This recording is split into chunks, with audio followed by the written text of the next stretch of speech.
Will of the ninja, fire of the trainer. Ash and company stood at a crossroads in their journey. In the middle of a forested landscape that for some reason was made up of mostly pines, they were in the midst of choosing between two paths. One to the left and one to the right. The strangest thing though was the sign in between both roads that simply said, Fuchsia City, this way. With an arrow pointing to the right path. Likewise, there was another pointing to the left that read, Fuchsia Pokémon Gym, this way.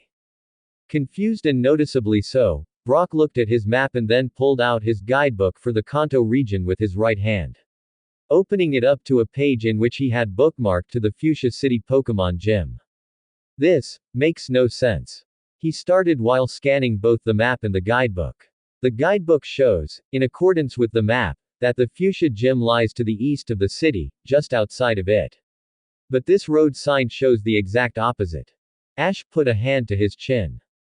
Well, maybe it's a trick. Misty looked at him. A trick? What do you mean? He shrugged. Well, remember what Erika told us. She said that the gym leader, Koga, likes to perform all kinds of ninja traps and stuff. So maybe this is one of them.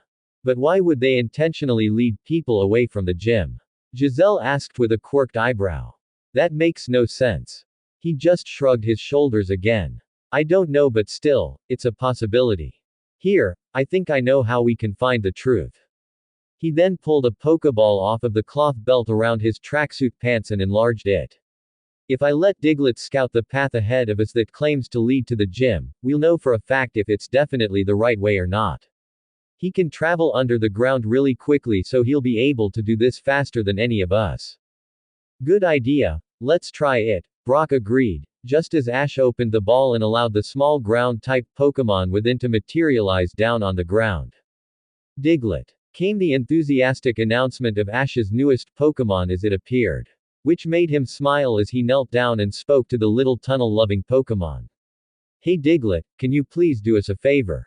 He then pointed at the sign. Will you please go down this path here and tell us if you eventually see a building somewhere in the woods? It'll be a Pokémon gym and it shouldn't be that far down the way.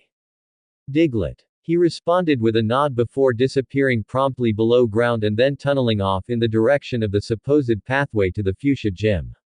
Well, now we wait. Ash said simply as he sat down on a rock near the side of the road. His friends were in agreement with the decision since Brock shrugged off his pack and sat down on the ground and Giselle just plopped herself down on the rock beside her boyfriend. Misty, meanwhile, turned to sit on the other side of Ash, but first, she bent down to tighten up the laces on her left shoe. This, by sheer circumstance, pushed out her budding, teenage, shapely backside in the direction of the black-haired boy. Brock, by happenstance, caught the little episode and just managed to catch a glimpse of Ash taking a very brief look at the shorts-covered derriere of the youngest sensational sister. Some might say it was only a random and innocent coincidence that Ash had looked that way just as Misty bent over. But Brock could tell, in those short few seconds, that his younger friend had deliberately looked. However, it was also evident that Ash was definitely no cad since his face seemed to adopt just the briefest expressions of guilt before he quickly looked away. Right as Misty straightened up again and then sat beside him on the rock. And then, as if to cement his guilt, Ash seemed to pull Giselle a little closer. Like he was reminding himself of who his girlfriend was. Redirecting his attention though, Brock just looked down at the map and guidebook he still held and decided to look them over again. Ash, for his own part, tried to forget his guilty glimpse of Misty and started to think of other matters. Chief of those being, at present, his newest Pokémon Diglett. Though it had only been a day since they left the now abandoned site of the Giva Dam, he had managed to learn about his newest Pokémon via a quick Pokédex scan. As it turned out, Diglett was a male and he had a very surprising 3 abilities. A definite rarity for any Pokémon. The first ability was called Sand Veil and it raised a Pokémon's evasive capability in a sandstorm. As well as provided immunity from taking damage during such a weather phenomena. The second one was known as Arena Trap and it halted an opponent from being able to flee in a wild encounter or switch out in the case of an official battle. Flying types were, quite naturally, immune. The third ability was called Sand Force and it boosted the power of rock, ground and steel type moves. As well as also granted the same kind of immunity to sandstorm damage as Sand Veil did. Diglett's moves, meanwhile, were Scratch, Sand Attack, Agility, Fury Swipes and Dig. While Ash had only been able to train with his newest Pokémon once during the training he and his team did every morning, it was still enough to show him a general basis of Diglett's fighting abilities. For the most part, he was of the mindset that Diglett was fast, capable with the moves he currently knew and had a craftiness that Ash believed would work well in battling. It was during that time of assessing Pokémon that the young man looked down at his lap, which Pikachu was laying on, and contemplated on the lineup change of his team.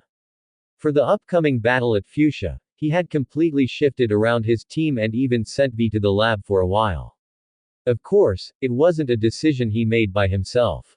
Unlike Pikachu, who never had a desire to be away from Ash's side, V had a genuine curiosity to meet his other Pokémon.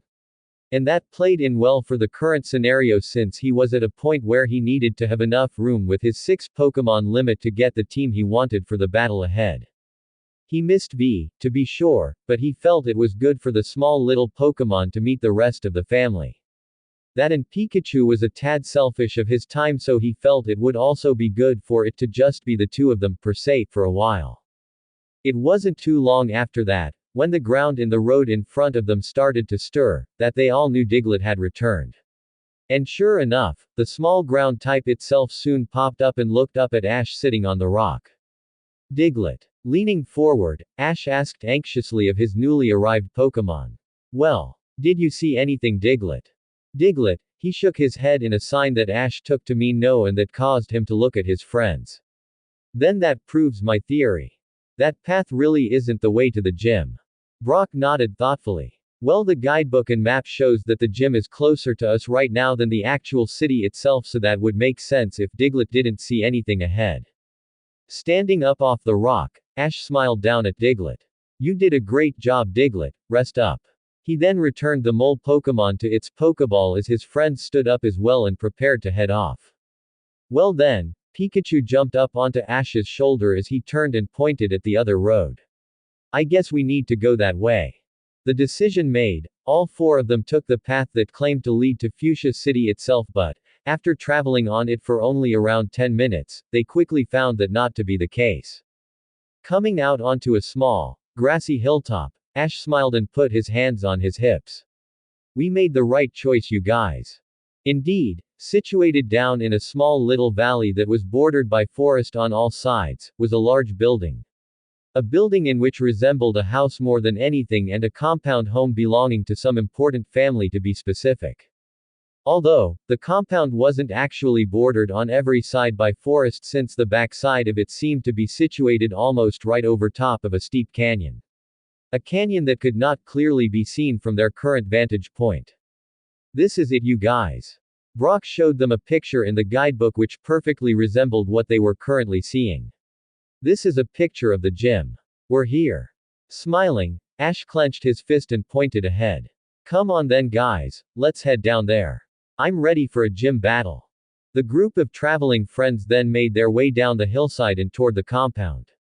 Not knowing all the while that they were being watched through 3 pairs of high-tech binoculars with a big red R on the front of them. Looks like the twerps are heading down to that strange compound. A certain blue-haired, feminine man observed as he enhanced the zoom on his lens. Yes, and I don't know who designed it, but that entire layout is almost retch-inducing, his magenta-haired companion observed with contempt as she herself looked more closely at the compound itself. The smallest and arguably most intelligent member of the trio lowered his own binoculars and grinned in a manner that caused his pointed teeth to glisten in the sunlight. Looks like it might be a pretty secure place. And you guys know what that means. His 2 human companions grinned in a villainous fashion and cackled at the same time. High security means something worth guarding, the femme fatale of the group observed in a fiendishly silky tone. And anything worth guarding, the blue-haired man smirked, means something worth stealing. Then what are we waiting for? The talking feline held a paw into the air. Let's get sneakin'. Right. The other 2 agreed as they disappeared into the bushes. Meanwhile, Down at the gate of the walled-off compound, Ash and his friends looked up at the closed-off entryway and then glanced amongst themselves. Are we sure this is really the gym and not someone's home? Misty asked in concern. Positive. Brock nodded. This is the exact same picture as in the guidebook. Pushing against the door, which wouldn't budge, Ash grunted. Well, it's locked tight and ain't opening. He then stepped back as Giselle looked around. How do we get in then? Her boyfriend looked thoughtful for a few moments before glancing down at Pikachu and smiling. Hey buddy, remember how we got up on that warehouse window back at the Butterfree Cliffs, when we were chasing Team Rocket? His first Pokémon tilted his head down at Ash from the boy's shoulder and then nodded. Pika. Well, let's try that here. He then lowered Pikachu down off his shoulder before looking at his friends. Alright guys, I'll go first and then help you all up. He looked at Pikachu then as the small electric type ran over to the wall and stood in position with his tail facing the others. Alright Pi, whenever you're ready just let me know. Pikachu looked over his shoulder and nodded. Pikachu. He replied before facing the compound wall, widening his stance and straightening his tail out. Seeing his Pokémon was ready, Ash took off running at Pikachu and then, just before he reached him, the rodent's lightning bolt tail turned into glowing silver iron. Right as Ash's foot came down onto it, Pikachu arched his back and launched his trainer high up into the air by using Iron Tail to catapult him skyward. Acting fast, Ash reached out and grabbed onto the top of the high wall before grunting and hoisting himself up onto the edge. Then, once he was atop the wall, he called out to his friends. Come on guys. Just do what I did and I'll help catch you. Brock, Misty and Giselle shared a nervous look amongst each other, but the orange-haired girl decided to be brave and try it first. Stepping back to about the same distance Ash did, she breathed out a few times and then flicked her hands before nodding. Okay, I'm ready. With that said, Pikachu got in position just as Misty took off running at him. Then, in a mirror of what he did for Ash, he used Iron Tail again to launch her high into the air as soon as she stepped on his glowing tail. Ash, laying on his belly atop the wall, grabbed Misty's arms as soon as she was high enough and helped hoist her up beside of him. Good job. He then called down to the other two. Alright, next. Giselle decided to go next and the brunette did so quite nervously. Standing back where Misty had been, she gulped once while staring nervously from Pikachu to the high wall. Oh boy, this is crazy. Come on Giselle, I'll catch you. Ash encouraged. We did it, you can too. Listening to his words of encouragement, she nodded once before taking a deep breath and then running at Pikachu. Much like with Ash and Misty, he waited until he felt Giselle getting right on top of him before using Iron Tail. Then, as soon as her white sneaker stepped down onto his tail, Pikachu rocketed her up into the air. Eep! She shrieked as she flew up, almost above the wall, only for Ash and Misty to both grab her and pull her down before she could soar to infinity and beyond. Phew! Oh, wow, that was scary. She panted as she sat on the wall next to Misty, whom smirked and crossed her arms as she looked down at the brunette. I didn't think it was that bad, maybe you're just a big scaredy meowth. Hey, I'm not as athletic as you, okay? Miss Twig. Giselle snapped back. Before a fight could break out, Ash called down to Brock. Your last Brock, oh, come on. Nodding and mentally preparing himself, the squinty-eyed murmured to himself. Time to see if all that working out has been paying off. He then took off at a run while hoisting his pack up higher on his shoulders. Then, as soon as he stepped down onto Pikachu's tail, he was launched like a springboard up toward the wall. Woo-ah! Brock yelled as he made a desperate grab for the wall and almost missed. Luckily though, Ash managed to lean down far enough to grab his friend's arms and grunt. I've got you Brock. Hang on. With Misty and Giselle helping by pulling on his legs, Ash managed to help Brock up until he was sitting on the edge along with the three of them. Good work Pikachu. Ash called down. Now take a running leap up the wall and I'll help you up. Backing off a few feet, Pikachu took off running towards the wall and then jumped straight at it, his clawed front and back paws meeting the surface and then immediately going to work. Like he was a spinnerack traversing a vertical surface, Pikachu ran straight up the wall until Ash could grab him and then pull him up. Good job, buddy. Show off. Giselle murmured petulantly while Pikachu smiled at his trainer and gave him a thumbs up. Pika. Afterwards, they each took turns carefully dropping down over the other side of the wall and landed on a very neat and well-kept lawn. Looking ahead, they saw a stone walkway leading up to the door of the building and made their way over onto the path.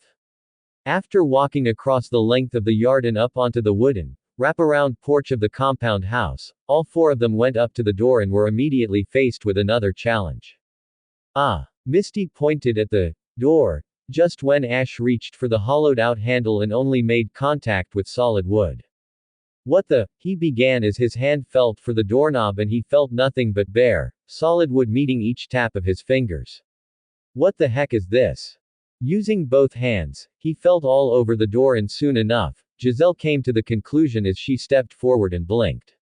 It's a fake. Sure enough, the brunette was right.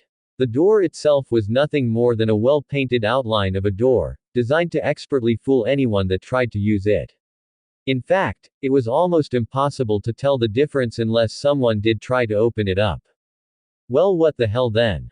Misty cursed as she got angry. First the road sign, then the gate, now this. If they don't want challengers, then put a freaking sign outside the gate or something. I don't think that's it, Brock spoke up. Remember Erica's warning. Maybe this is all part of seeing who's fit to challenge the gym or not. Giselle nodded. Yeah, I mean, doing stuff like this would ensure that only the most committed challengers would actually make it to battle the gym leader. It's a good way to weed out the weak trainers from the strong ones. Well, I'm getting inside, Ash said firmly as he looked around. Come on guys, there has to be another way in. The four of them then began searching all over the porch for some way into the gym, but no matter how hard they looked, they just couldn't find a way in. This is strange, Giselle said as she got up on her knees after crawling around and looking at the wall of the building for some kind of seam that might give away the possibility of a hidden entrance. No kidding, Misty agreed as she wandered around down in the grass and looked at the foundation and up on the roof. I don't see any way inside and no windows at all. While Ash and Brock continued to look themselves, Pikachu was walking along the floor of the porch when he suddenly stopped and his nose started to twitch in the air. Catching a scent of something, he lowered his nose to the ground and then began sniffing around. Ash saw this and looked at his Pokémon. Pikachu, what is it? The electric type didn't answer though and continued to sniff around until, eventually, he stopped at a certain place and then sniffed deeply at the area that intrigued him. Pika Pie. Looking up eventually, Pikachu waved Ash over, whom quickly ran to his Pokémon's side, along with the other three. What is it, Pie? He asked as he looked at his Pokémon. Pika. Pikachu Pie Pikachu. Pointing to the porch boards beneath them, Pikachu made several urgent gestures, which had Ash getting down to examine them more closely. It took a few moments of searching but, eventually, after running his fingers along the boards, he felt the tips of his right hand bump across a board that didn't feel right. Going back to that place, he rubbed and fiddled with that particular area until a small square spot of the board itself eventually popped up. Soon revealing that the one plank in particular had been specially notched out in an almost unrecognizable manner. As he pulled the notch out, Ash saw a small hand grip place in the board, which he eyed for a few seconds before reaching his hand into it.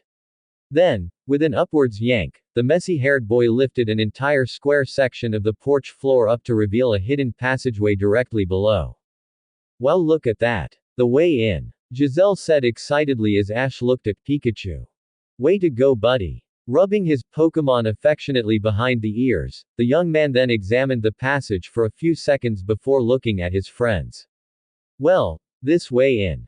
Deciding to go first, he climbed down into the dark passage with Pikachu jumping on his shoulder as he did so. Once he was down in the passageway and his friends had joined him, Ash started a cautious trek forward, using his hands to feel the way in front of him since it was pitch dark. Eventually, they came to what felt like a solid wall only a few seconds later, and when they came to that, he called back to his friends. It's a dead end, guys. There has to be another way, Misty called up to him from behind Giselle. Feel around for another passage. He did so, they all did, and began searching for some way out of the dark passage.